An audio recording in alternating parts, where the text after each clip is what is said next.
Hello, this is a cold read. I'm going to speak everything I think aloud as I read the deck. And you only really get one chance to send a deck. Otherwise, it's gone. It can be brutal, normally as beware. If I believe an investor would stop looking at your deck at a certain point, so will I. And that's where the cold read will stop. Reperio, preventing eye diseases through early screening based on eye tracking and deep learning. That is very interesting. I will quickly scan all the way down the deck to get some sense of word count and quite a lot of words, so I'm almost certainly going to skip a few things if they don't seem interesting to me. Slide 2, glaucoma. My grandmother went blind due to glaucoma, so this is close to my heart. 1 in 25 aged to 40 plus. That's big. All right, I don't need to read all the text to know that, yes, hands down, big problem. Why is screening inaccessible outside hospitals? So that's the problem. There's a lot of words here. I don't really want to have to read all this. Diagnosing glaucoma requires both structural and functional tests. Maybe just say it costs loads of money and takes lots of time. Almost everybody's going to know somebody who's got vision problems, particularly later on in their life. Our solution.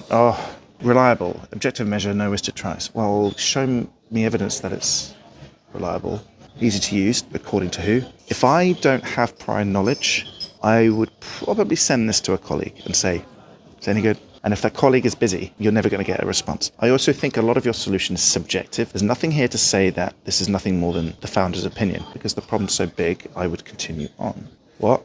Don't care. I mean, I'm not heartless, I do care, but I don't know what slide 5 is telling me. It's almost like this is a blended pitch deck and you've gone to a biomedical conference and you're pitching for government funding. This is an early stage seed round. I'm comfortable with this lack of fundraising professionalism, that's fine. So I'm hoping this is a seed. Starting market.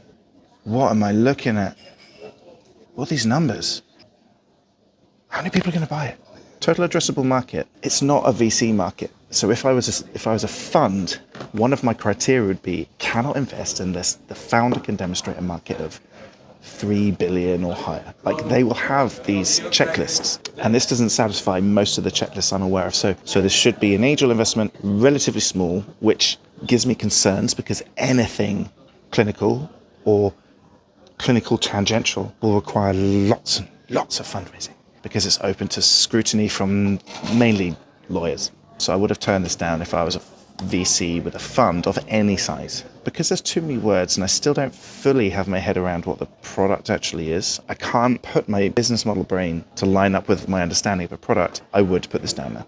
Probably reply saying, bit too early. And it's because I don't get it. Cash flow projection, aggressive.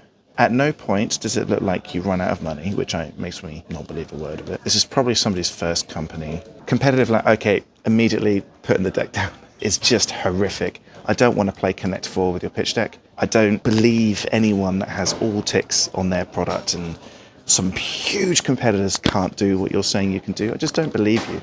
I call bullshit because there's probably a very good reason they're not doing it, which you don't know. If I was really interested in this, I'm almost certainly friends with investors in these competitors, and I would ask them why they're not doing some of these things before I come back to you. So this slide 9 is hands down where I'm going to put the deck down. I would read it again if it was updated and sent to me or if somebody else sent it to me.